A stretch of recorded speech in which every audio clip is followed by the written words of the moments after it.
5 minutes, 5 minutes. Juste ça, c'est... Oui. Ouais, mais là, on peut interrompre plus vite. Si vous Ah avez non, des non, musiques, ah non, c'est très bien. Non, non, non.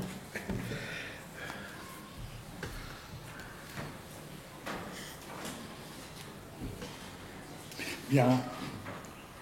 Bienvenue à chacune et à chacun, bienvenue à celles et ceux qui nous rejoignent. C'est une joie de vous accueillir pour ce second moment, ce deuxième moment de notre parcours. Voilà, Kaniriki, merci à vous.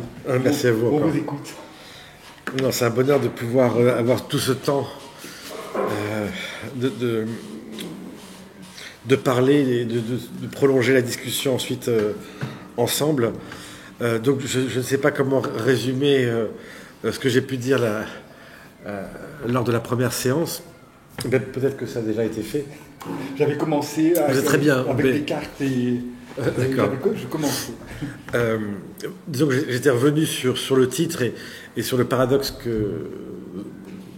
qu'il impliquait, de cette difficulté que nous avons à croire, et même à croire cela même que nous savons. Et puis j'ai discuté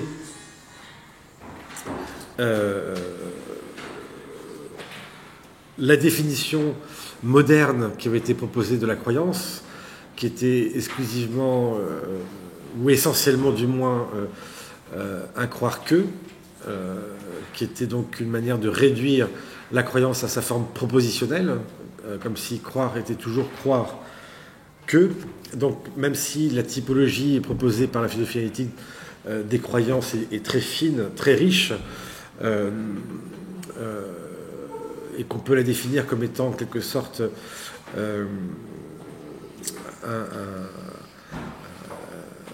un faisceau d'indices convergents permettant d'avancer une proposition de plus en plus probable, mais jamais tout à fait probante.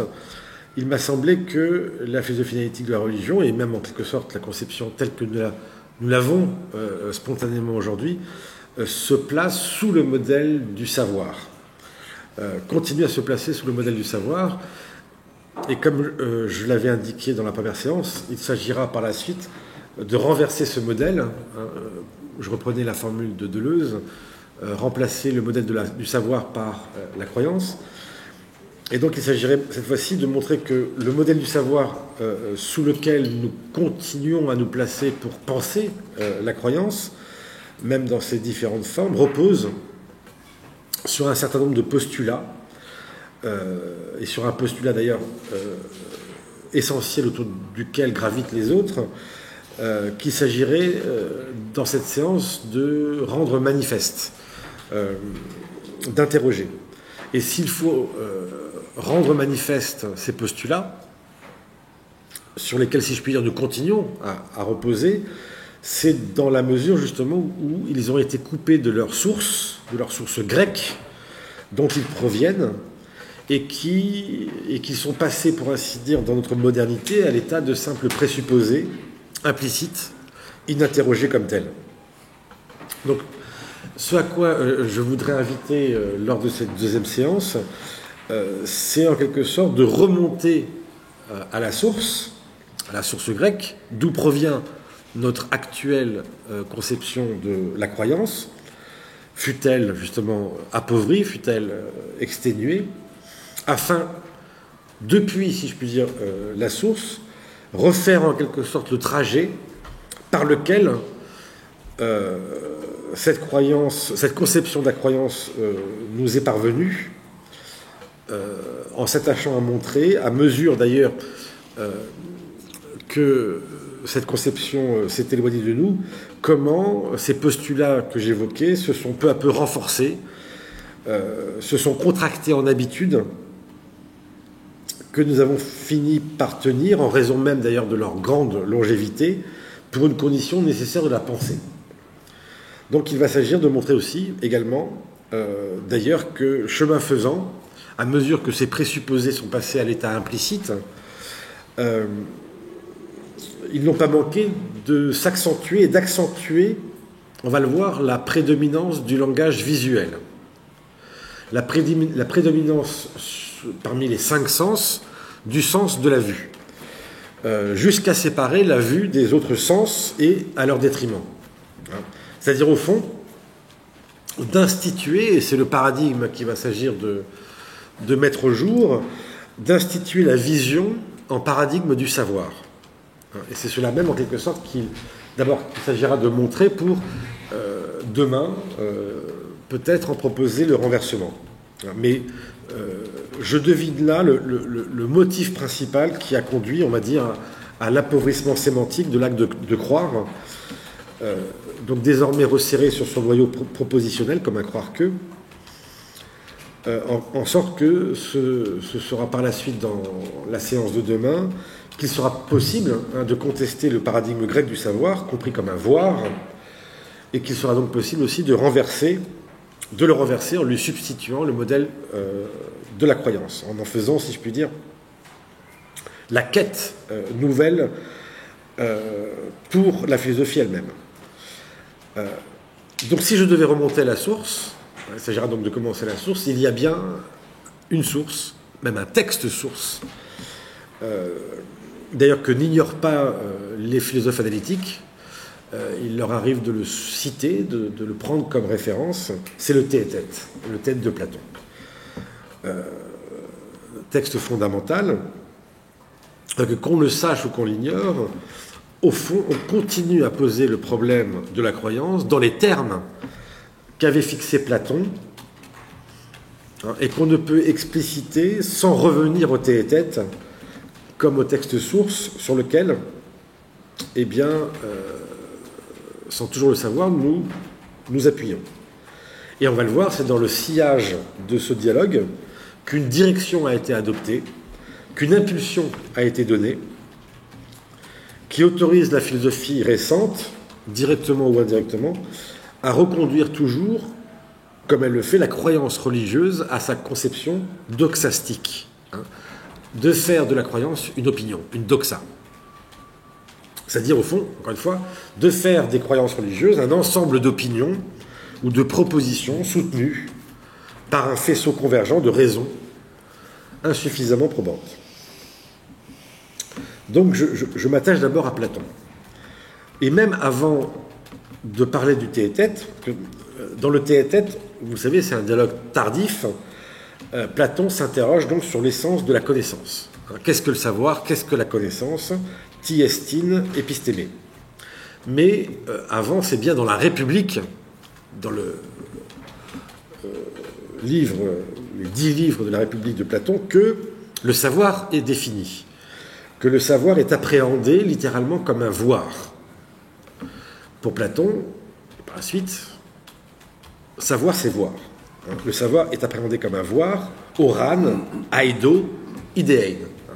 C'est-à-dire que le grand geste fondamental de Platon, c'est tout de même d'avoir interprété l'être comme idéenne, à la lumière du voir. Et on rencontre en effet dans les livres 6 et 7 de la République cet effort d'élaboration d'une thèse que la tradition, par la suite, on va le voir, va peu à peu faire descendre à l'état de postulat implicite. Et la chose sera d'autant plus acquise que justement elle n'a plus été conquise. Donc il faut revenir au moment précisément où la chose se forme. Donc quelle est cette thèse? Je vous renvoie aussi, encore une fois, au livre 6 et 7. Voilà ce qu'écrit Platon. Il y a savoir, dit Platon, quand le regard de l'esprit, quand le regard de l'esprit se porte sur la réalité immuable à travers une lumière pure et indivisible. Pure et indivise. Quand le regard de l'esprit se porte sur la réalité immuable à travers une lumière pure et indivise. Ça, c'est quand il y a savoir. Et quand il y a opinion, doxa, en revanche, c'est quand le regard est mal orienté, qu'il est plongé dans une obscurité plus ou moins épaisse,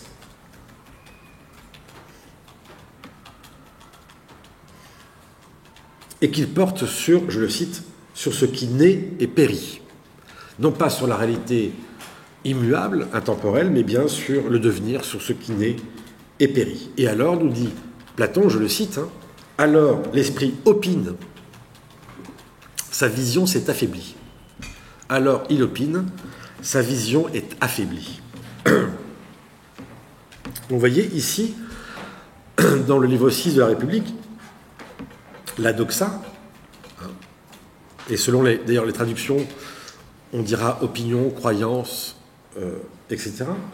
La croyance-opinion est dès lors comprise comme un savoir dégradé, comme un savoir atténué qui s'arrête sur des images temporelles de la réalité, à proportion de l'obscurité qui trouble la lumière éternelle du bien. C'est quand la lumière, justement, n'est plus pure et indivise, se trouble, et n'est plus, si je puis dire, ce milieu diaphane que l'esprit traverserait d'un bond si ce qui lui venait du corps ne rendait pas opaque ce qu'il voit au point d'embarrasser son regard. En sorte que ce regard, au lieu de contempler les choses mêmes, ne voit que leur scintillement temporel. Je cite Platon, donc toujours le livre 6, 510a, ce que l'opinable est au connaissable, la chose faite en ressemblance le serait à ce dont elle a la ressemblance. Donc la chose est connue aussi, le savoir porte sur la chose même qu'elle voit, l'opinion, elle, porte sur sa copie, ce qui n'en a que la ressemblance. Et c'est ainsi que, je cite l'expression, l'œil de l'âme, c'est une expression de Platon, l'œil de l'âme doit s'élever par degrés vers l'intelligible, vers les idées, et franchir, c'est la fameuse ligne dont parle Platon, et franchir ainsi 4 étapes avant d'accéder à la certitude. 4 étapes qui sont connues, qui sont autant de segments de la ligne platonicienne, ce qu'il appelle la simulation, aikasia, ce qu'il appelle dans une deuxième étape la foi ou créance, la pistis, ce qu'il appelle dans une troisième étape le raisonnement ou la discussion, c'est-à-dire la dianoia, et enfin, dans une dernière et ultime étape, l'intellection, connaissance, la noésis. Et d'une certaine manière, la doxa domine assurément les 2 premiers niveaux, l'aikesia et la pistis, mais elle s'élève d'ailleurs dans le théétel jusqu'au 3e niveau, la dianoia. C'est-à-dire qu'au fond, n'est vraiment décisive que l'arrivée. Ce n'est vraiment qu'au terme que l'on sait. Ce n'est vraiment qu'au terme de la ligne que l'on peut parler de savoir. À quoi peuvent prétendre, avec raison, les philosophes, dans la mesure, nous dit-il, où les philosophes seuls sont amoureux du savoir, sont amoureux de la vérité, du savoir qui leur est manifesté, à savoir cette réalité immuable qui ne souffre plus des oscillations du temps. Et ce savoir, c'est le savoir des aidés ou des idéas. La science des idées. Et je le cite encore, c'est bien la vérité qui tient la tête du philosophe. C'est bien la vérité qui tient la tête du philosophe en tant qu'elle est pour celui-ci l'objet d'une contemplation. Théoria.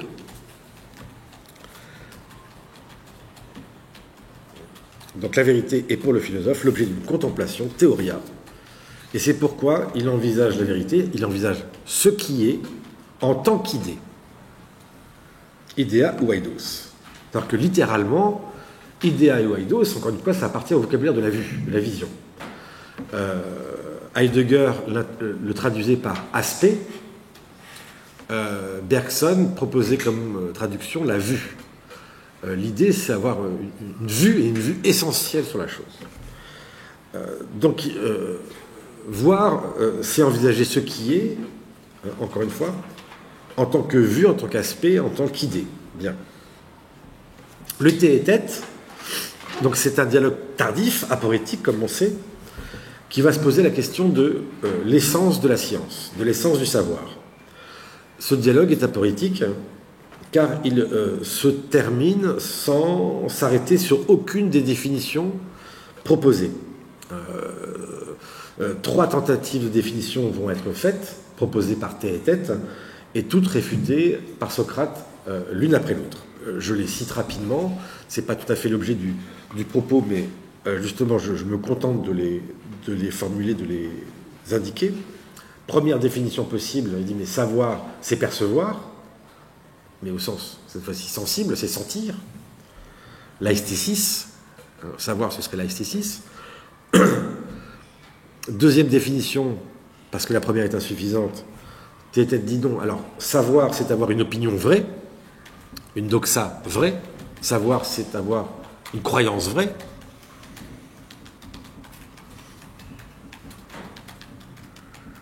Et troisième définition,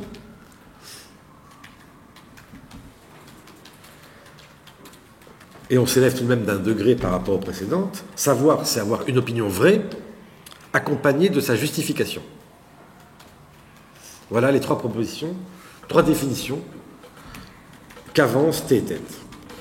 La dernière étant évidemment la plus complète, savoir, c'est avoir une opinion vraie, accompagnée de ses raisons, qu'on justifie, qu'on explique à partir d'un certain nombre de raisons.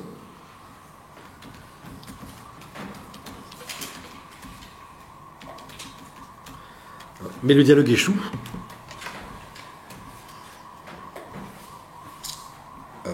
Car, encore une fois, pour Platon, jamais de la doxa on ne pourra atteindre l'épistémé, le véritable savoir, il faut un saut. Le dialogue échoue donc. Platon ne revient pas pour autant sur la définition qu'il donne du savoir dans la République, mais pour autant, il n'est pas nécessaire non plus de penser qu'il la récuse. Savoir, c'est encore voir. C'est la définition qu'il faut continuer à retenir, à garder en tête. Simplement, quand Socrate parle à un sophiste, et au sophiste Théétète, qui lui-même se réclame de son maître Protagoras, qui ignore tout de la connaissance véritable, évidemment, Socrate ne peut pas se prévaloir de sa propre définition. Il ne peut pas s'appuyer sur elle et s'en prévaloir. C'est-à-dire que, évidemment, dans cette situation de dialogue, il est dans la nécessité d'avoir à se placer, si je puis dire, sur le terrain de son adversaire, là où rien ne semble pouvoir distinguer encore le philosophe du sophiste. Surtout quand le sophiste, comme Théétète, prend lui-même les mathématiques en modèle. Et c'est justement d'ailleurs le point de départ du dialogue.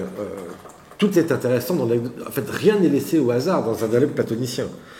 Au départ, avant que Théétète et Socrate ne dialoguent autour de la question du savoir, qu'est-ce que le savoir, il y a un troisième personnage qui intervient, qui d'abord les présente l'un à l'autre, c'est Théodore, lui-même géomètre, qui présente Théétète à Socrate comme un Socrate en herbe, en disant parmi la jeunesse athénienne, vous allez voir, il y a un type extraordinaire, c'est le meilleur d'entre tous, il a une mémoire extraordinaire, vive, une répartie incroyable. Donc, Socrate est vieux, l'autre est jeune, mais tout de même, ils se ressemblent comme 2 gouttes d'eau.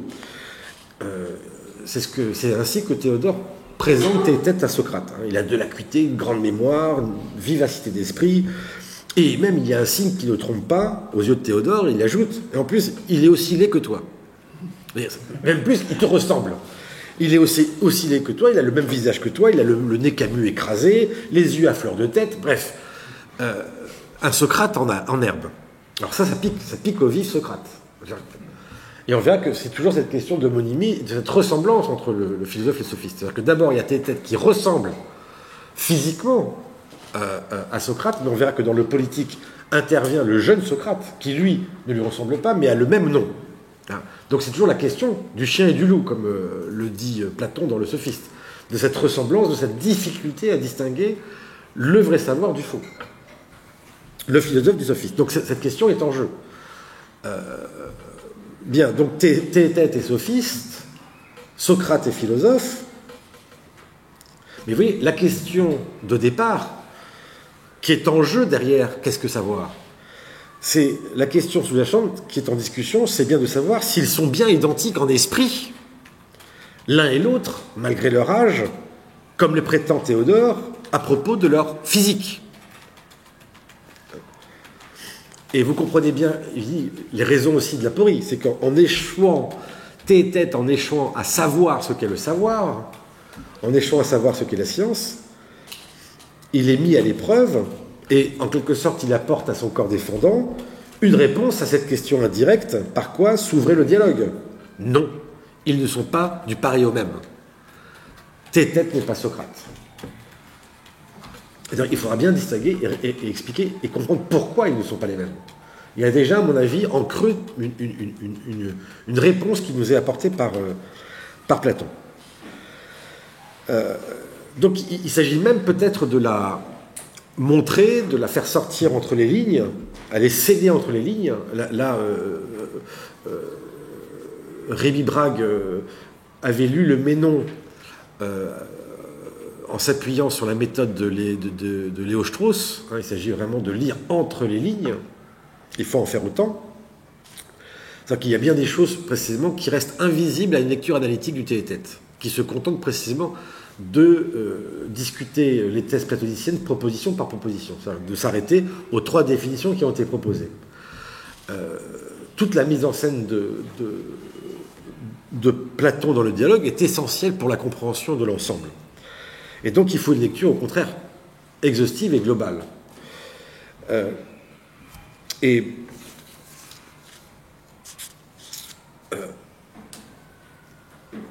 Les idées ne sont pas mentionnées, la définition du savoir comme un voir n'y est pas non plus mentionnée, mais d'une certaine manière, cela reste présent comme en creux.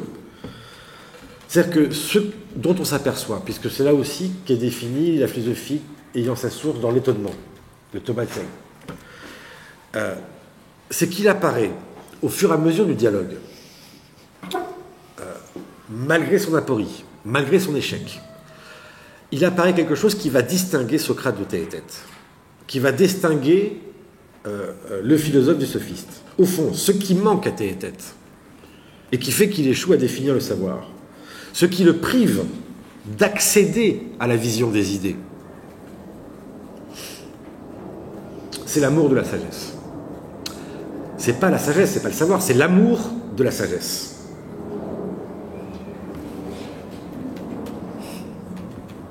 Donc quand vous relisez bien le dialogue, entre les lignes, on voit que ce qui manque entre Socrate et Théétète, c'est pas le savoir, c'est le désir de savoir.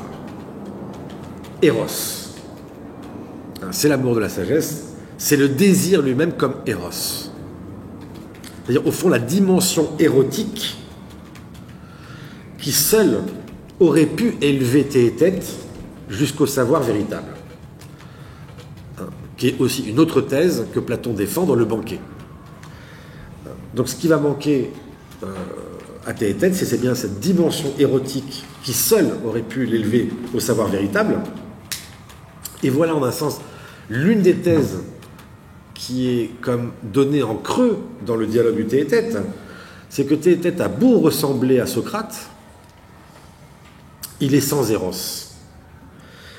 Il est sans amant. Lui, il n'a pas d'amant. Ce qui lui manque, c'est un Alcibiade, si je puis dire.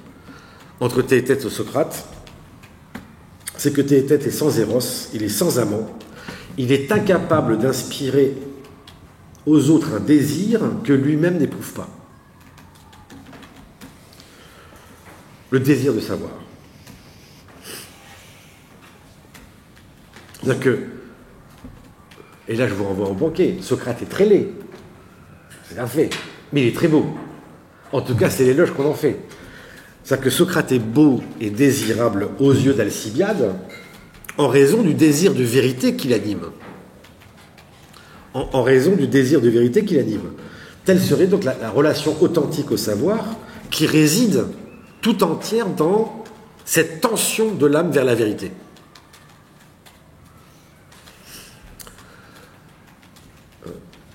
Donc voilà ce qui, au fond, est dit comme entre les lignes. C'est cette relation authentique au savoir qui réside dans ce désir, dans cet éros, dans cette tension de l'âme vers la vérité qui l'attire. J'en donne un indice, pour ne pas dire une preuve, mais il y en a un très bon dans le dialogue du tête-à-tête. Après que Théodore se soit risqué à rapprocher physiquement Socrate de tête-à-tête, c'est qu'au moment de répondre à la première question, autour de la première question, autour de la première définition qui est débattue, qui consiste à dire savoir, c'est sentir, c'est percevoir, il arrive à un moment, c'est peut-être l'unique dans tout le dialogue, où la vérité affleure, où tête-à-tête est à ça de répondre juste, où il affirme en effet que ce n'est pas l'œil qui voit, ce n'est pas l'oreille qui entend, mais c'est l'âme qui perçoit par leur truchement. Tête-à-tête dit ça. C'est pas l'œil qui voit, c'est pas l'oreille qui entend, c'est bien l'âme qui perçoit par leur truchement, sans quoi, dit-il, l'homme se disperserait à plusieurs endroits du corps, il serait ici ou là, et ne pourrait pas voir et entendre en même temps. Ne pourrait pas voir, entendre, flairer en même temps. Donc pour sentir, tête-à-tête là, déjà voit quelque chose, il faut plus que des sensations éparses, il faut un supplément. Il faut autre chose que des sensations, il faut un supplément, rien moins que l'âme elle-même tendue, je cite le dialogue, tendue vers et dans une certaine unité par laquelle elle perçoit la chose. Et alors là, Socrate se réjouit. C'est le rare moment du dialogue. Il se réjouit et remarque là, en disant cela, je cite, là tu es beau. Ah là, tu es beau et non pas laid, comme le disait Théodore. Citation de Platon. Ah là, tu es beau et non pas laid, comme le disait Théodore. Et je continue, car celui, dit Socrate, qui tient un beau langage est aussi beau qu'il est bon. Kalos kai agathos. Et d'ailleurs, il y a ici des commentaires magnifiques de Heidegger sur ce dialogue et sur d'autres, mais c'est bien ainsi que les Grecs se représentaient spontanément la connaissance de manière sensible comme un voir. En cela que, justement, la vision a sur les autres sens une capacité plus grande de rendre présent, de faire être présent.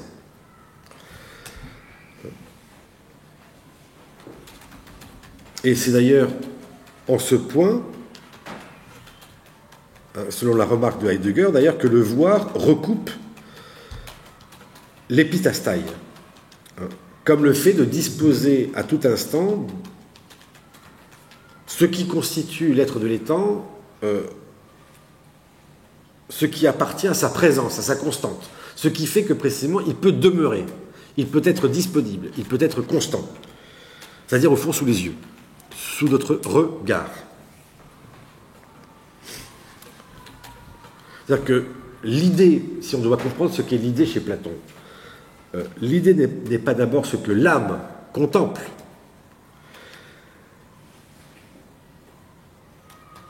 L'idée,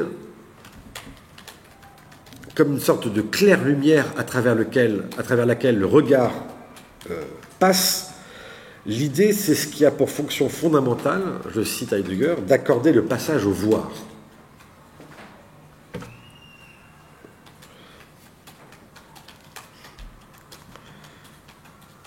Et vous comprenez évidemment que la perception sensible n'était pas une réponse suffisante dans le sens où elle était encore une vision fugitive, une vision tremblante, une vision obscurcie. C'est-à-dire qu'en comparaison, le savoir, c'est une vision supérieure, en cela que cette vision accède à l'immuable, accède à la permanence, à la fixité de ce qui est. Et que dès lors, on peut contempler. Et en retour, c'est au contraire la vision sensible, nous dit Platon, qui est une métaphorisation de cette vision primordiale. Loin que cette vision intelligible soit la métaphore de la vision sensible, il faut au contraire l'entendre inversement. C'est plutôt la vision sensible qui est une métaphore, une métaphorisation de cette vision primordiale que les yeux du corps entravent bien plus qu'ils ne la rendent possible. Bref, c'est la vision de l'esprit par l'esprit. Bon.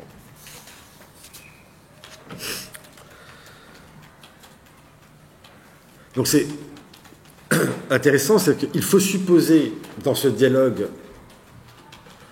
aporétique qu'il est tout de même hanté en négatif par la vision des idées que Théétète échoue à atteindre, mais à laquelle s'accroche toute son entreprise de discussion, qu'il échoue à atteindre faute d'éros, faute de désir. Mais, encore une fois, à laquelle s'accroche toute son entreprise de définition, dans la mesure où l'acte d'opiner, l'acte de croire, doxacène, implique une activité, nous dit Platon, une recherche de l'âme,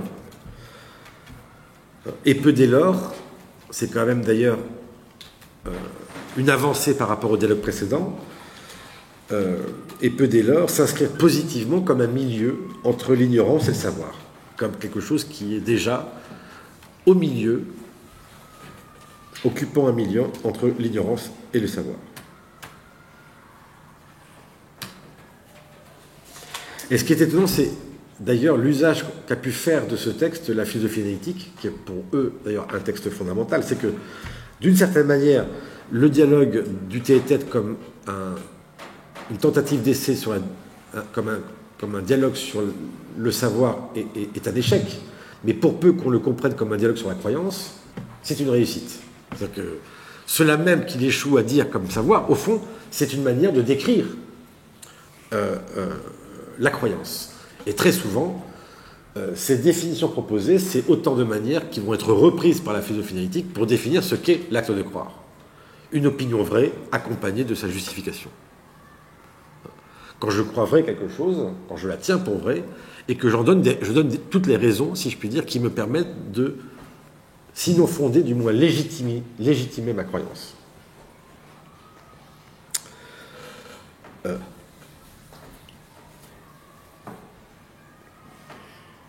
En tout cas, ici, nous voyons se dégager quand même ce postulat sur lequel va reposer la suite, encore une fois, à savoir que savoir, c'est voir. Et là, je parle du terme de doxa. Je dis quand même un petit mot sur le thème de pistis. Parce que la pistis, comme vous le savez, elle est très marginale dans le dialogue platonicien. Elle est toujours corrélée, évidemment, à la notion de doxa. L'un et l'autre, d'ailleurs, sont rejetés pour les mêmes raisons. Mais comme vous savez, c'est la pistis qui va être réhabilitée dans l'Ancien et le Nouveau Testament, et pour avoir une connotation religieuse qui va lui donner une importance considérable. Et qui va contraster très fortement, évidemment, avec l'usage grec qu'en fait ici Platon. Mais néanmoins, c'est assez étonnant, mais le terme de pistis intervient malgré tout dans le Théétète et dans bien des dialogues de Platon, même si le terme n'apparaît qu'à la marge. Et encore une fois, il n'a pas l'importance qu'il va prendre dans l'Ancien et le Nouveau Testament. Encore une fois, en guise de croyance, il n'est presque fait question dans le Théétète que d'opinion, la doxa.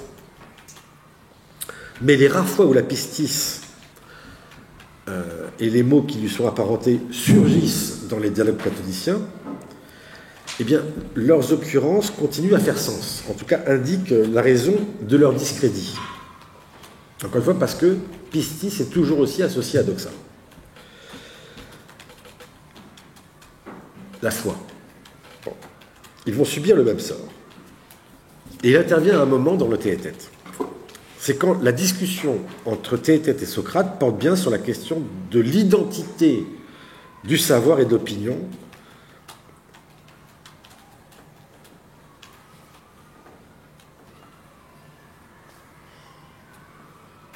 et sur la ressemblance ou l'identité de Théétète et de Socrate. Alors, il faut rappeler, au fond ici, que la question, c'est qu'est-ce que le savoir? Est-ce que le savoir est identique à l'opinion? Mais l'enjeu de départ, le point de départ du dialogue, c'est quand Théodore présente Théétète à Socrate et dit qu'ils se ressemblent. Que voilà, là tu as ton successeur, tu as quelqu'un qui va prendre ta suite, qui a toutes les qualités requises pour être le nouveau Socrate. Et donc c'est en vue de savoir, en quelque sorte, si nous devons croire Théétète. Et là, c'est le mot de pistis qui est donné. Est-ce que je dois avoir confiance en Théodore? C'est pas la croyance, c'est la confiance, la pistis. Est-ce que je dois croire Théodore? Est-ce que je peux avoir confiance en lui quand il affirme, je cite Platon, la ressemblance de leur visage?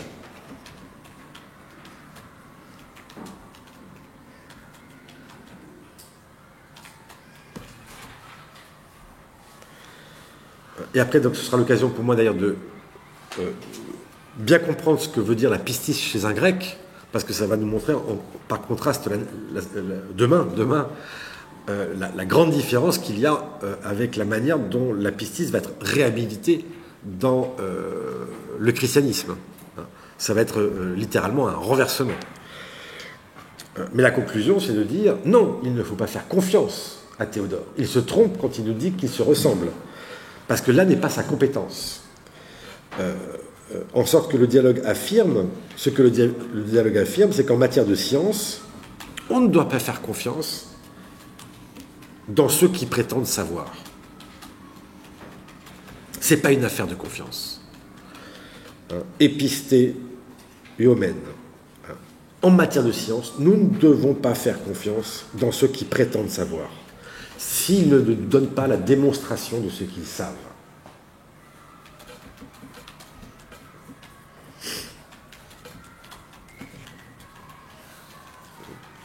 Et donc là, c'est des choses qui sont connues, mais je les rappelle, parce que ça va avoir son importance demain.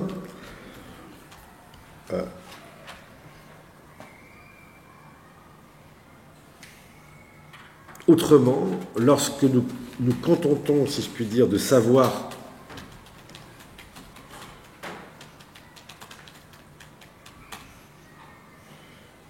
parce que quelqu'un, si je puis dire, nous l'a dit, et que nous faisons confiance au maître qui l'a dit, eh bien, il nous dit, ce n'est pas savoir.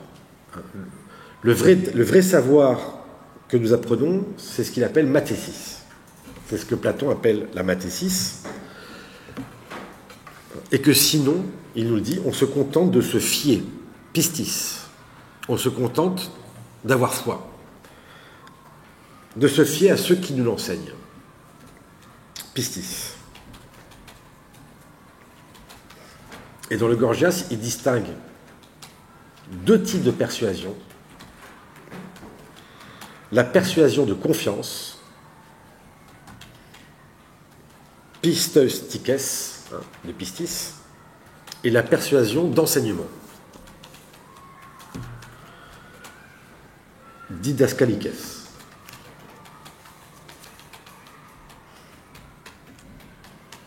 Et il nous dit bien, la persuasion de confiance ne s'accompagne pas d'un acte de savoir. C'est Platon qui parle, traduction de Léon Robin. La persuasion de confiance ne s'accompagne pas d'un acte de savoir, ça c'est la pistis. C'est-à-dire qu'on a beau être persuadé que nous savons, vous voyez, c'est le contraire de la situation cartésienne. On a beau être persuadé que nous savons, on ne fait que croire sur parole ceux qui nous le disent. C'est-à-dire qu'ici, l'orateur devant son auditoire produit sur ceux qui l'écoutent une croyance. Je le cite, pistikos. Et cet orateur qui ne fait que produire sur son auditoire une croyance, eh bien, il lui est impossible de lui donner autre chose qu'un simulacre de savoir. Qu'un simulacre de savoir, notamment en un temps si bref sur des si grands sujets. Notamment dans une plaidoirie où il y a très peu de temps pour convaincre un maximum de gens. Sur des sujets très importants. Bon. Donc l'acte de savoir, au contraire, doit résulter d'une persuasion d'enseignement, comme le traduit Robin, didascalikes. C'est-à-dire quand l'enseignant vous le savez, ne s'adresse cette fois-ci qu'à un seul, à la fois, ne parle pas à la foule, ne parle pas à un auditoire. Il ne s'adresse jamais qu'à un seul, d'où le dialogue, et ne recherche pas d'autre assentiment que celui à qui il parle, que celui auquel il s'adresse. Homologone. Autrement dit, important, chez Platon, lorsqu'il s'agit d'obtenir l'assentiment de l'autre, la seule pierre de touche à cette vérité, c'est l'autre, à qui, si je puis dire, j'arrache l'assentiment. Quand Socrate parle à Gorgias, je dis, j'ai pas besoin de la foule, j'ai besoin de personne. Toi, d'ailleurs, qui es mon adversaire, si déjà tu es consent, alors tu es la pierre de touche de la vérité conquise. Autrement dit, la vérité n'a besoin d'aucun témoin. Aucun témoin. Tout ça, je prépare la suite, c'est essentiel. Pas de témoin. Pas de confiance, pas de foi. Juste, c'est des pierres comme ça pour vous imaginer le renversement que va être le christianisme. On n'a même pas idée. Et c'est intéressant puisque, et ça je pense peut-être conclure comme ça, je vous ferai des propositions de conclusion, mais le dialogue du tête-à-tête, qui va se poursuivre le lendemain, Socrate donne rendez-vous au tête-à-tête le lendemain pour continuer la discussion, et ça va être le sophiste. Mais ce qui est dit à la toute fin du tête-à-tête, c'est que Socrate, avant, doit se rendre au portique du roi pour affronter l'accusation de Mélétos. C'est-à-dire que le jour même où le dialogue a lieu, va commencer le procès de Socrate. Chez Platon, rien n'est laissé au hasard. Donc le soir même, il se rend au portique du roi, ça va être déjà les premières accusations qui vont être adressées à Socrate. Et c'est bien en ce lieu, bientôt, que Socrate va être condamné à mort. Et c'est bien dans ce lieu qu'il y aura un auditoire, qu'il y aura des témoins à la barre, qu'il y aura des orateurs, dont l'art suppose la pistis. Puisque leur parole, effectivement, va viser à persuader de ce qui est juste ou injuste. Puisque leur parole, bien loin de viser ce qu'est la justice, bien loin de savoir ou de chercher à savoir ce qu'est la justice, va viser simplement à persuader de ce qui est juste ou injuste. Donc là, effectivement, Léo-Strauss doit nous apprendre. Platon, on doit toujours le lire entre les lignes. C'est-à-dire que chaque dialogue doit se lire toujours avec le spectre de la condamnation à mort de Socrate. C'est ça quand même qui nous donne toujours ce tour dramatique. C'est-à-dire que vous comprenez bien pourquoi ici il y va de la doxa, de la pistis. C'est que dans la mesure où la doxa et la pistis, qui lui est corrélée, la doxa et la pistis des hommes ont condamné Socrate, vont condamner Socrate à mort, évidemment, la philosophie, en retour, ne peut naître à elle-même, ne peut s'instituer comme telle qu'en livrant à la pistis, à la doxa, une bataille où il y va de sa propre vie. Où elle ne pourra elle-même se conquérir que contre elle, que contre la foi, que contre la doxa, que contre la pistis. Cela même qui va prendre un sens transfiguré avec la Bible. Parce que je vous parle de la pistis qui est la foi, je vous dis même pas comment va être traduit doxa dans la Bible. Pour ceux qui le savent, c'est renversant. Non, je ne le dis pas tout de suite. Suspense. Oui, parce que c'est la gloire. La doxa, qui est l'opinion, va être, voilà, c'est cela qui va servir à traduire la combat juive, la gloire de Dieu. Enfin, c'est quand même plus que renversant. Vraiment, mais là, nous en sommes plutôt à devoir condamner l'un et l'autre. La doxa comme la pistis. Donc, je n'en dis pas plus, mais j'y reviendrai. C'est-à-dire qu'il s'agira vraiment précisément de voir et de récupérer tout ce vocabulaire-là, apparenté de la pistis et de la doxa, qui sont d'abord et avant tout d'ailleurs empruntés au vocabulaire juridique, qui ont d'abord un sens juridique. C'est pour ça que ici ils interviennent aussi à l'occasion du procès de Socrate. C'est tout ce vocabulaire-là qu'il s'agira de retrouver, réhabiliter, redécouvrir autrement. Donc peut-être, mais c'est une des propositions, mais je terminerai peut-être ma quatrième partie sur une comparaison du procès de Socrate et du procès de Jésus. Ça vaut la peine. C'est tout à fait étonnant, puisque certains disent c'est la même chose. Il y a des thèses comme ça, hein, il a tout piqué. En fait, le procès de Jésus, ils ont réemprunté tout dans la manière dont le procès de Socrate a été fait, mis en scène. On va voir qu'en fait, non, c'en est le renversement total. Mais donc peut-être que je conclurai ainsi. J'en ai trop dit là, j'aurais pas dû. Mais... Bon. Bon, mais j'en suis pas là. J'en suis à la source grecque.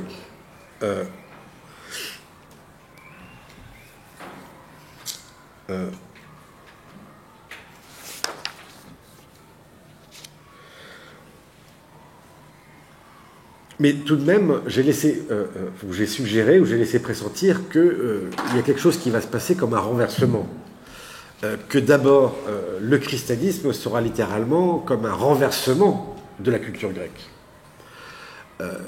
Et cela est la condition première pour qu'une autre source vienne s'y mélanger, qui sera la source juive, qui viendra d'un tout autre héritage, hein, où justement la foi sera d'abord et avant tout essentiellement confiance. Mais je laisse ce moment en suspens pour montrer justement comment cette source que nous avons repérée chez les Grecs, chez Platon en particulier, va néanmoins se poursuivre. Et si je puis dire même, récupérer en elle l'héritage chrétien. C'est-à-dire que je laisse les 4 premiers siècles, au moment en quelque sorte où les pères de l'Église commencent à constituer leur théologie, pour progressivement voir comment, en quelque sorte, on va replatoniser progressivement le christianisme.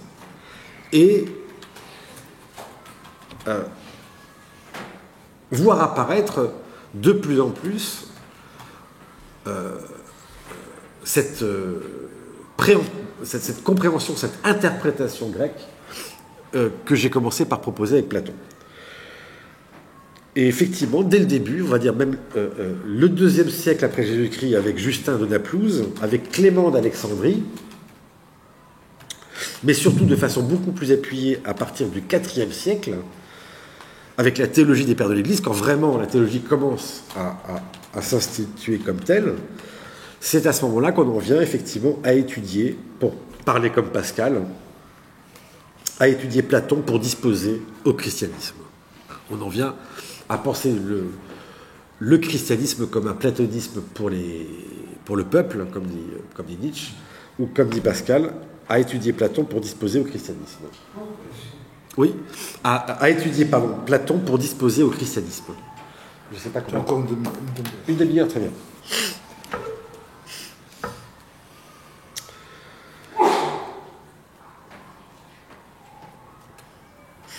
C'est-à-dire qu'on aura l'occasion de le voir, mais d'abord, le christianisme, c'est une religion de paysans. C'est ce que disait Nietzsche, de campagnards.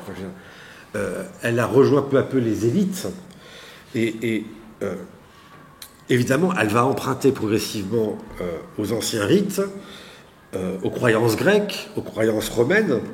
C'est ça qui va aider le christianisme à devenir populaire.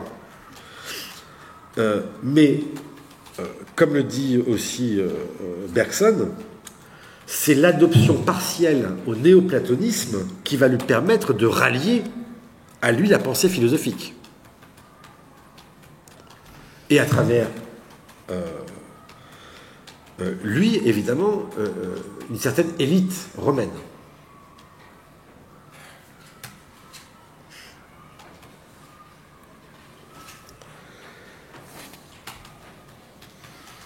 Donc, encore une fois, comme je l'avais déjà annoncé dans la première séance, pour moi, il s'agit de maintenir l'équilibre entre les deux sources. Je pense que désormais, il y a une qui a tari l'autre. Il y a un déséquilibre qui s'est créé. Et c'est pourquoi, peut-être malheureusement, Nietzsche a raison lorsqu'il dit du christianisme que c'est un platonisme pour le peuple. Bon. Mais justement, j'aimerais montrer comment la foi chrétienne a de plus en plus, si je puis dire, été interprétée et surinterprétée à partir, si je puis dire, d'une lecture platonicienne et néo-platonicienne, qui va finir par l'emporter.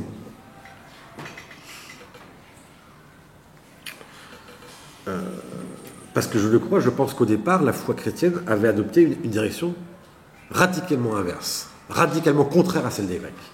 Une direction nouvelle.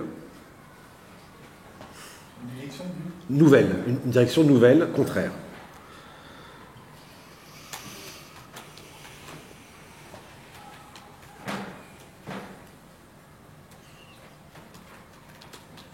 Et c'était inévitable, en quelque sorte, qu'elle reprenne à un certain moment la direction adoptée par la pensée antique. Comme le dit Nietzsche, il était inévitable, je cite Nietzsche en substance, qu'elle perde sa lourdeur campagnarde pour devenir une religion très spirituelle. Donc il faut rouvrir le tête-à-tête de Platon, s'interroger sur, on va dire, l'étrange subversion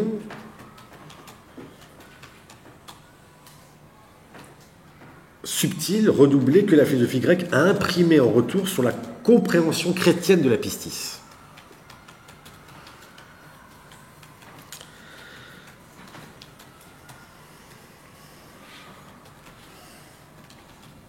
C'est-à-dire que, et là je laisse de côté évidemment l'autre source, celle qui va finir par nous intéresser.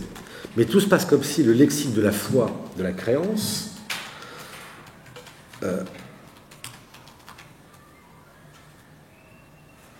va de plus en plus s'identifier à cette puissance érotique dont j'ai parlé. Tout se passe comme si, dans les textes chrétiens, le lexique de la foi et de la créance va de plus en plus s'identifier à cette puissance érotique dont le dialogue platonicien avait manifesté le manque et dont la fin visée serait de voir Dieu. Et dont la fin visée serait de voir Dieu par le moyen de Jésus-Christ.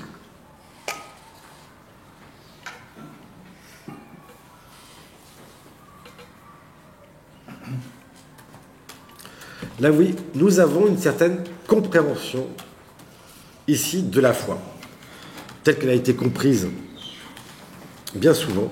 Donc il s'est esquissé ici, en creux, une acception grecque de la foi comme relevant du désir ou de la volonté, comme relevant d'un désir, certes différent du savoir, mais si je puis dire, toujours subordonné à lui.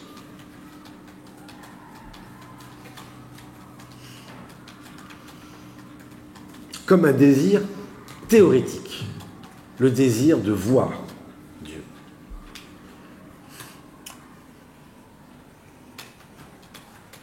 Et je vais prendre quelques exemples qui me permettront donc d'illustrer cette acception, on va dire, grecque de la foi chrétienne. Et nombreux sont en effet les auteurs chrétiens pour qui la foi en est venue à nommer ce désir de savoir, ce désir de voir. Par exemple, Nicolas de Cuse définissait ainsi la foi. La foi est le commencement de l'intellection. Et il expliquait, vous trouvez ça dans la Docte Ignorance, la foi est le commencement de l'intellection. C'est ce qu'il disait, c'est que la foi est comme la possession anticipée d'une vision, comme le pressentiment d'une vision dont l'âme est encore séparée. La foi serait comme la possession anticipée d'une vision dont l'âme est encore séparée, mais vers laquelle elle n'est pas moins tendue, à laquelle elle aspire.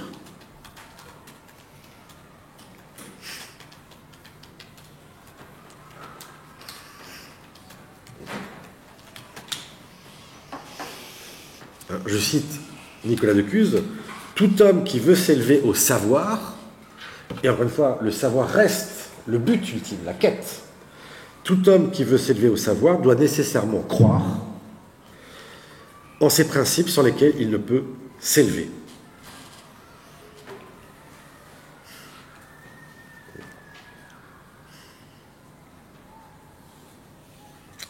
Et ces premiers principes, nous dit Nicolas de Cuse, ne sont appréhendés que par la foi, d'où découlera ensuite l'intelligence, je le cite, des matières à traiter. C'est-à-dire que pour faire une sorte de parallèle ou d'analogie, c'est assez étonnant, c'est que tout se passe comme si la foi dans le Christ, tout se passe comme si la foi dans le Christ allait être dans le monde chrétien ce que le désir comme Eros était dans le monde grec. Tout se passe comme si la foi dans le Christ allait être dans le monde chrétien, ce que le désir comme Eros était dans le monde chrétien. Dans le monde grec, pardon, dans le monde grec. Avec pour chacun d'eux la vision pure, comme le terme escompté.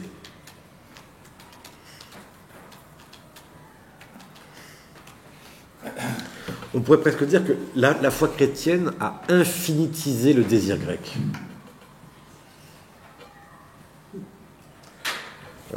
La foi chrétienne a infinitisé le désir grec, c'est-à-dire en différant le moment épiphanique dans un au-delà du temps qui lui assure son caractère de révélation. Non pas en cette vie, il ne s'agit pas de s'élever, d'accéder en cette vie à cette contemplation des idées, mais en l'infinitisant, en quelque sorte, en le différant dans un au-delà du temps qui lui assure un caractère de révélation.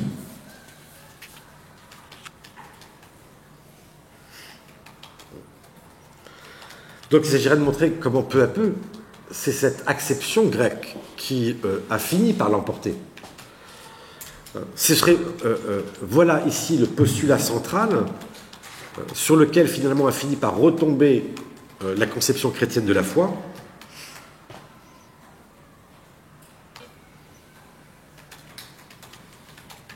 Qui lui donne le même centre de gravité que l'ancienne philosophie grecque, en fait.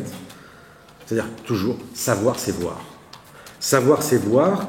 Savoir, c'est voir, ou c'est avoir, par la vision, la vérité en sa possession. Et dans ce modèle-là, vous comprenez, et c'est ça qui va s'agir de renverser, mais dans ce modèle, sitôt qu'on est réglé sur ce modèle, qui est toujours le nôtre depuis ce matin, d'une manière ou d'une autre, mais réglé sur un tel modèle, toujours, on suppose qu'il y a plus dans le savoir que dans le croire. Que croire ou avoir foi n'est jamais qu'un savoir diminué, amoindri. Et que donc, nécessairement, il doit y avoir plus dans le savoir que dans la foi. Il doit y avoir, puisque la foi est tendue vers la vision, est tendue vers le savoir. Donc, il doit y avoir plus dans le savoir que dans le croire, et que donc, le passage du premier au second, le passage du savoir au croire, s'opère en quelque sorte par un affaiblissement de la vision, s'opère par une diminution, par un affaiblissement de la vision, par une diminution de notre prise sur la vérité à proportion de l'obscurité dans laquelle nous sommes plongés.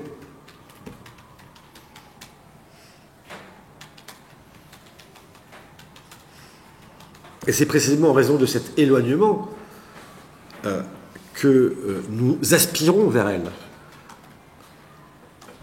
que nous croyons en elle, que nous aspirons vers elle, éventuellement même en cherchant par le raisonnement à la ressaisir aussi.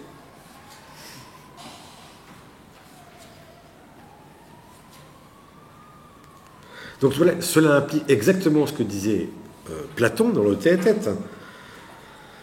C'est qu'on peut comprendre comment un savoir se dégrade en croyance, en foi, la foi n'étant jamais qu'une vision affaiblie, diminuée, mais de la manière, le chemin inverse, dans cette optique-là, redevient, quant à lui, impraticable. Comme chez Platon, c'est-à-dire qu'une opinion a beau être véritable, a beau être accompagnée de raisons qui la justifient, elle ne sera jamais un savoir. C'était quand même la conclusion de Platon. D'une opinion, vous ne ferez jamais un savoir. Il faut un saut. Il faut un saut. Pour aller de la doxa à l'épistémé, il faut un saut. Les chrétiens disent il faut une révélation. Il faut quelque chose en plus. Il n'y a pas, si je puis dire, de continuité de l'un à l'autre. Bien. Donc ce postulat, j'espère d'en avoir esquissé les contours, mais vous allez voir, c'est assez étonnant, c'est qu'un tel postulat va trouver, à vrai dire, dans le néoplatonisme, sa fixation en termes beaucoup plus explicites encore. Plotin, c'est vraiment celui qui a, en quelque sorte, couronné la philosophie grecque en lui donnant ces termes les plus nets, les plus explicites. Et ce qui est étonnant, c'est qu'on va le voir, c'est que loin de s'atténuer, il s'agira là, maintenant, à présent, de souligner que le primat du voir n'a cessé de s'accentuer jusqu'à aujourd'hui.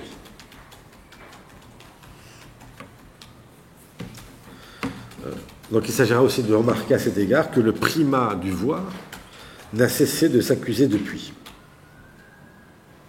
Car, je prends quelques exemples. Chez Platon, la chose est beaucoup plus complexe. C'est-à-dire que si Platon, évidemment, déjà privilégiait le sens de la vue, et ne serait-ce que d'avoir choisi le terme d'idéa ou d'aidos le dit. Idéein, c'est voir. Mais si Platon avait privilégié le sens de la vue, au moins il disait que le regard de l'âme était encore pour lui l'unité par quoi une chose pouvait être vue, entendue, flairée, etc. Donc c'était beaucoup plus riche que ça. Mais il n'en avait pas moins donné la direction à prendre. Que fait Aristote ? Là aussi, on croit toujours qu'il critique les idées. Il critique jamais les idées. Enfin, il critique évidemment les idées, mais en même temps, il garde l'essentiel de Platon. Quand Aristote ouvre sa métaphysique, vous connaissez la fameuse citation, la fameuse affirmation par laquelle il commence le livre alpha de la métaphysique, tous les hommes ont par nature le désir de connaître. Et le terme qu'il donne à connaître, tous les hommes ont par nature le désir de connaître, c'est aidena, aidenai. C'est l'aidos. Il conserve l'aidos. Le voir. Donc, il a beau critiquer la théorie platonicienne des idées, Aristote en a déjà conservé l'essentiel.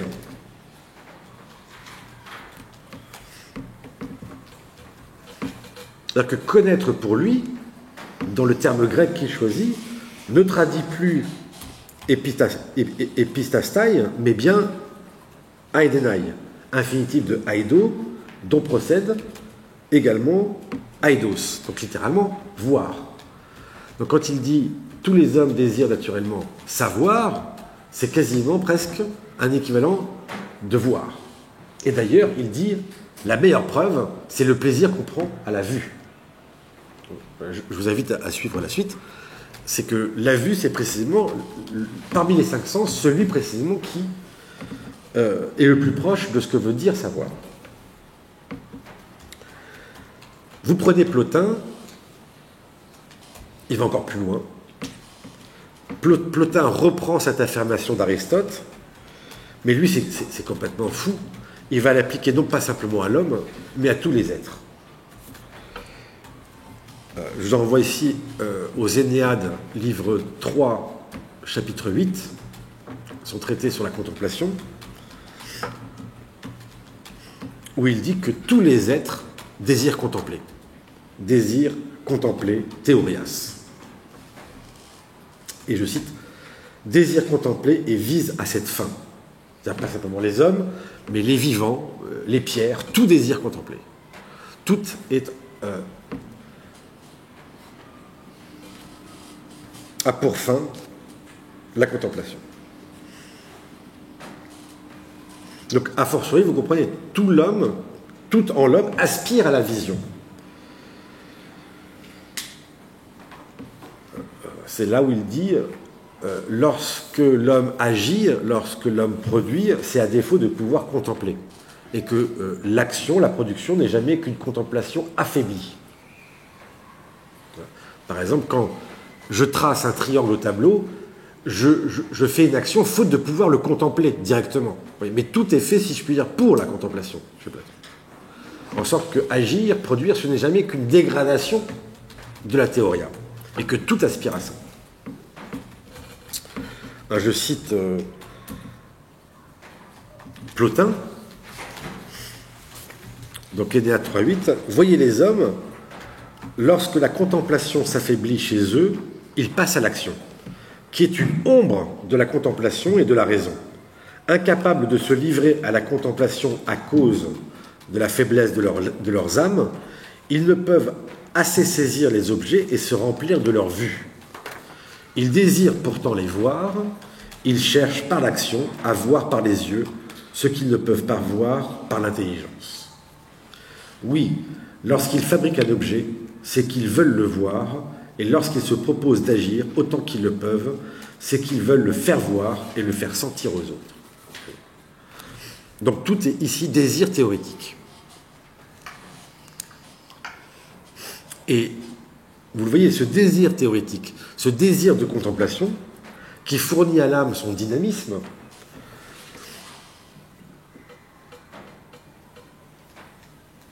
et d'ailleurs l'avertit aussi de sa parenté avec ce qui peut la combler, eh bien, a le nom même que Platon lui avait déjà donné, l'éros. C'est encore le désir comme éros.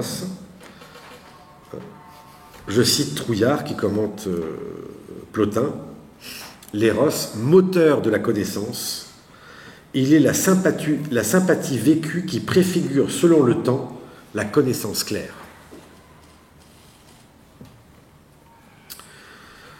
Il est la sympathie vécue qui préfigure selon le temps la connaissance claire. Ce que l'âme a vu une fois, elle aimerait y retourner et le revoir toujours, c'est-à-dire le contempler. Tel est, comme il le dit, l'œil du désir qui s'élance au-devant de l'objet aimé. Il est le regard de l'amour. À tel point que Plotin avance l'hypothèse qu'Éros vient du mot vision. C'est lui qui le dit. Donc il va jusqu'à lui-même se risquer à une étymologie et avance l'hypothèse qu'Éros vient du mot vision. Je cite Plotin, « Éros, dont le nom vient peut-être de ce qu'il doit son existence à la vision.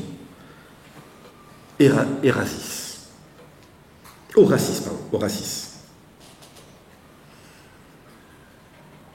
Désir de vision. » Je cite encore Plotin, « Éros est également un dieu, théos, qui réside dans la partie supérieure de l'âme quand l'œil est tout plein de l'intelligible, et un démon, daimon, dans sa partie inférieure, plongé ici-bas dans le monde sensible, quand l'âme aspire au bien, en tant qu'elle est naturellement disposée à avoir la réminiscence de l'intelligible. » Donc d'un côté, Éros, c'est ce double. C'est quand je possède le bien en vision, j'en ai une vue claire, et dans la partie sensible, quand j'en ai que le pressentiment, que j'en ai que la foi, qui en est comme la possession anticipée. Donc c'est extraordinaire parce que le néoplatonisme ici semble avoir ménagé de la sorte une sorte de cadre conceptuel à l'intérieur duquel la foi juive va être reçue et comprise par la tradition chrétienne. Je vous donne quelques caractéristiques qu'on va retrouver dans la foi chrétienne. Et je les donne parce que justement, demain, il va s'agir de les renverser. Combien 10 minutes. Parfait. Quelles sont ces différentes caractéristiques ici données par Plotin, qui peuvent être attribuées à la foi, pistis. Élévation de l'âme. Il s'agit, si je puis dire, lorsque je tends vers cette vision, de m'élever degré par degré jusqu'à la pleine et entière vision. Deuxièmement, dépouillement du corps. La vision doit être pure, je dois, si je puis dire, comme chez Platon, j'adore cette expression de Hegel, philosopher à corps perdu. Les Grecs devaient philosopher à corps perdu. C'est une expression de Hegel magnifique. Voilà. Donc, dépouillement du corps. Premièrement, élévation de l'âme, dépouillement du corps.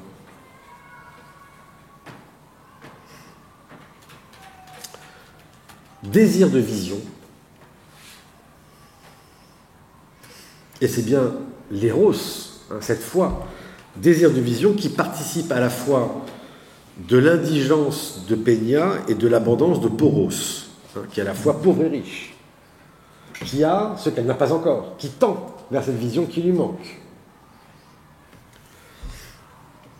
Dans l'attente que le dieu amour verse sa lumière sur l'âme, et que celle-ci puisse en jouir. Enfin. Donc vous voyez, la foi, sitôt qu'elle adopte le langage des Grecs, par cette manière de courir après l'objet visible, de l'anticiper avant même de le voir, eh bien c'est ça. C'est cet acte de l'esprit qui est tout entier tendu vers la vision, tendu vers la contemplation.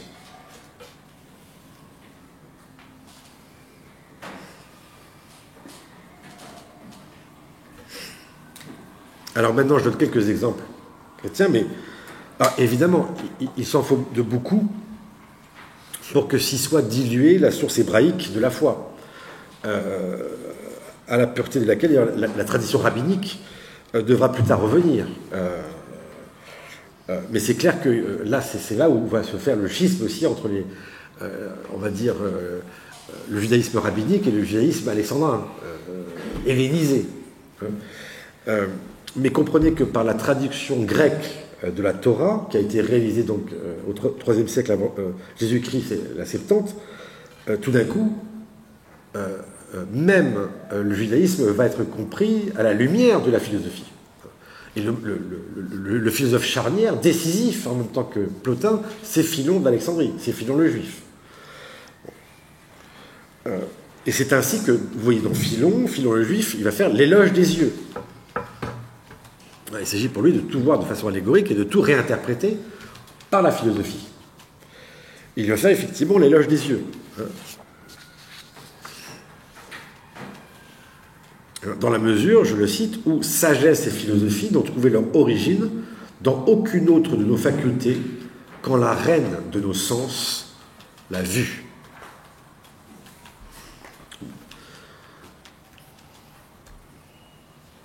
Je pourrais donner plusieurs exemples dans Philon, c'est tout à fait admirable et exemplaire. Mais vous voyez, même par la suite, comment le Nouveau Testament, écrit principalement en grec, va incliner naturellement la tradition chrétienne à suivre une telle compréhension de la foi. Comprenez, elle inclinera vers une telle compréhension de la foi chaque fois qu'elle va poser la foi comme étant l'envers d'un savoir dont elle est privée.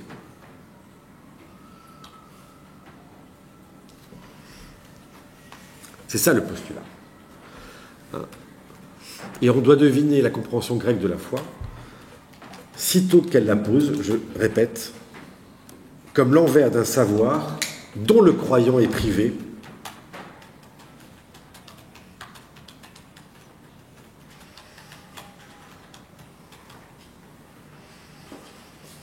et vers lequel il tend, et qu'il espère obtenir dans la visio beatifica des derniers temps.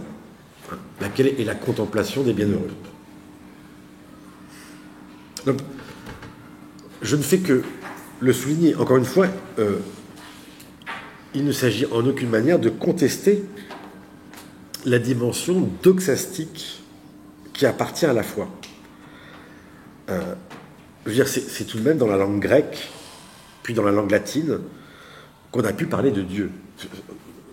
Voilà. C'est un fait. On a pu prononcer pour la première fois Dieu que dans la langue grecque. Le tétragramme des Juifs n'a pu se dire que dans la langue grecque, que ce que les Juifs s'étaient interdit de prononcer. Mais il n'en est pas moins vrai que lorsque saint Paul écrit, et saint Paul est extraordinaire puisqu'il a la confluence de tous les héritages. Je veux dire que c'est quand même incroyable. C'est un juif qui a été à l'école des stoïciens et de la philosophie grecque et qui annonce la parole chrétienne. Bon, c'est quand même d'où le génie extraordinaire de ces lettres.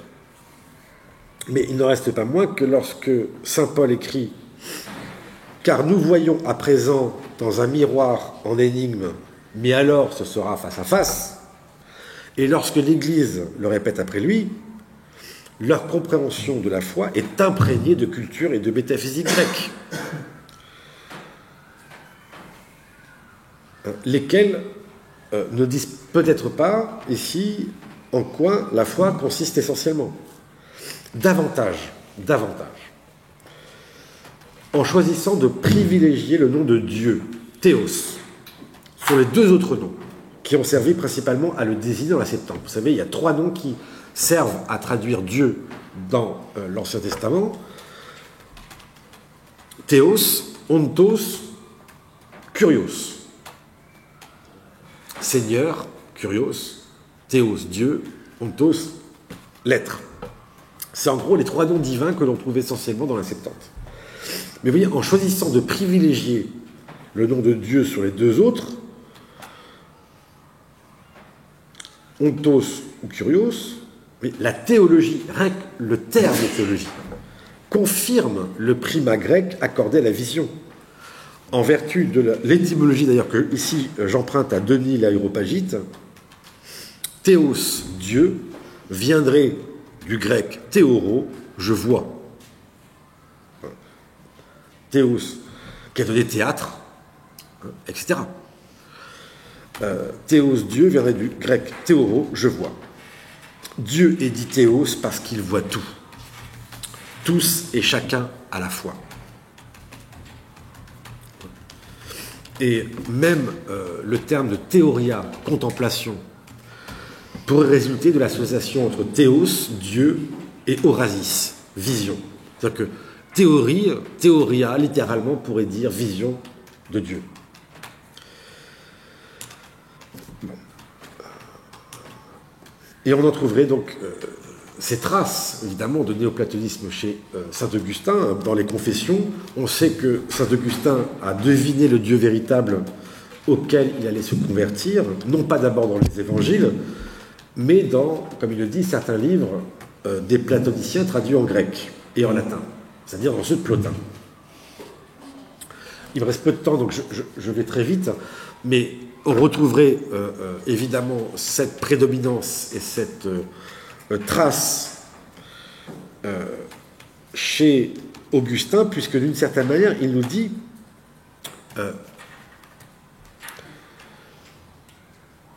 c'est ce que nous dit Augustin. Nous avons reçu des Grecs le terme, je cite Augustin, nous avons reçu des Grecs le terme où il faut aller, sans savoir par où. La vision de Dieu. Donc les Grecs, ils nous ont donné le but, la vision de Dieu. Où aller? Nous savons, grâce aux Grecs, le terme où il faut aller sans savoir par où. Mais nous avons reçu du Christ la voie qui permettait d'y conduire. C'est-à-dire, je cite Augustin, le moyen de la vision. Les Grecs nous ont donné le terme, la vision en Dieu, par le Christ. Nous avons le moyen de la vision, la voie.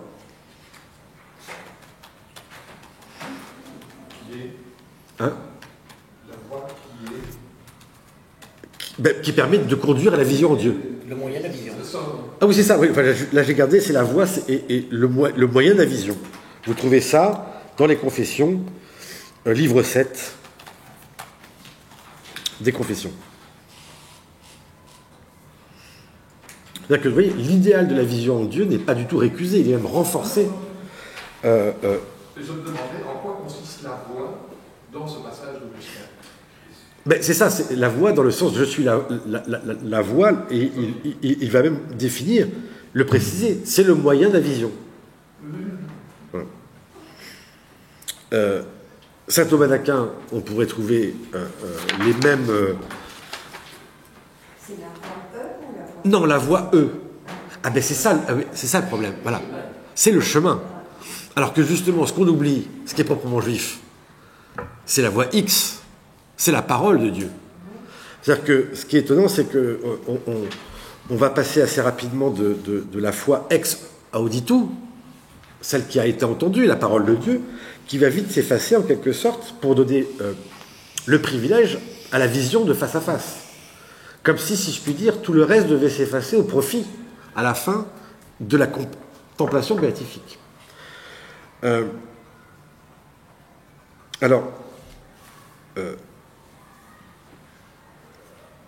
Là, je crois que j'ai déjà convaincu, c'est-à-dire que il y a encore, j'aurai toutes les preuves à l'appui, mais si je puis dire, ça va de pire en pire. Enfin, je veux dire que cette accentuation-là, même dans le passage en latin, est encore plus étonnant. C'est-à-dire que quand on passe du grec au latin, le privilège de la vision n'a eu de cesse de se rendre de plus en plus exclusif. Et on comprend, hein, c'est là où de plus en plus l'homme s'assure comme sujet et s'approprie le monde ici-bas. On ne parlera plus d'idéas, mais on parlera de spécies, d'espèces, de spéciaux qui veut dire regarder, avant que Descartes à la fin ne transforme l'idéa et la spécie en figura. Et au fond, se propose dans les régulés de transcrire, il le dit, la chose sensible en un langage purement visuel, par réduction et abstraction.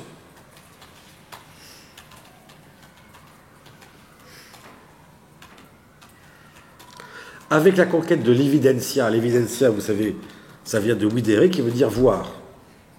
Évidence vient de videre qui veut dire voir. Eh bien, chez Descartes, la figure se rend accessible à l'intuitus mentis, regard de l'esprit, etc. C'est-à-dire que même on pourrait voir progressivement comment la vision même va devenir de plus en plus, on va dire, scientifique. C'est-à-dire que même à la Renaissance, la vision pouvait maintenir une dimension à la fois esthétique et théorique. Elle était encore, à la Renaissance, admiration. Oui. Au XVIIe siècle, si je puis dire, la vision se fait de plus en plus sobre, se fait de plus en plus dépourvue d'affectivité, dépourvue de volonté. Elle va finir par qualifier l'attitude sobre requise par l'objectivité scientifique. Et je continuerai, on l'a mentionné ce matin, mais l'invention de l'imprimerie, évidemment, ne va rien arranger, puisqu'elle est le passage de la culture orale à la culture écrite, et donc essentiellement visuelle. C'est-à-dire que l'invention de l'imprimerie va évidemment contribuer encore plus à séparer la vue des autres sens, et de ce fait à autonomiser le savoir, afin qu'il ne se traduise que dans un code exclusivement visuel. Un lecteur, c'est un pur voyant. Quelqu'un dont le corps est purement immobilisé pour n'être qu'œil.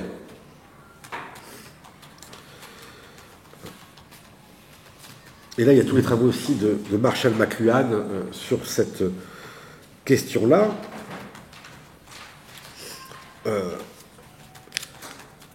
On passe de l'idée de la nature comme miroir de Dieu en un livre de la nature, etc. Bref, on pourrait montrer à quel point ce postulat s'est progressivement renforcé pour, évidemment, contribuer de plus en plus, surtout quand Dieu n'est plus. C'est-à-dire que, si je puis dire, même le centre de cette conception-là a été évacué dans notre modernité pour littéralement exténuer, escaver cette signification de son centre pour une conception purement dévaluée de la croyance, dont on dira qu'elle n'est qu'un acte de connaissance moindre. La croyance, ce n'est jamais qu'une connaissance appauvrie, diminuée, dégradée, et que cette conception-là, évidemment, vous comprenez, elle hérite de la métaphysique grecque. Et c'est cela qui me semble expliquer progressivement l'exténuation de ses multiples sens, de sa richesse, dont un seul a été conservé, lui-même privé de Dieu, le croire que, la dimension doxastique de la croyance. Donc la foi, elle est désormais essentiellement intellective, elle demeure sous tutelle du savoir, en deçà d'un savoir qu'elle n'est pas et qu'elle désire.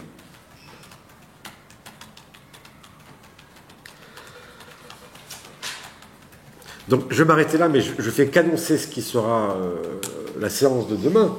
Mais vous voyez que si on veut vraiment réactiver d'ailleurs notre source, qui à mon avis a été tarie, s'il faut remplacer le modèle du savoir par la croyance, eh bien oui, il faut s'attaquer à ce modèle à la racine et procéder littéralement au renversement de ce postulat.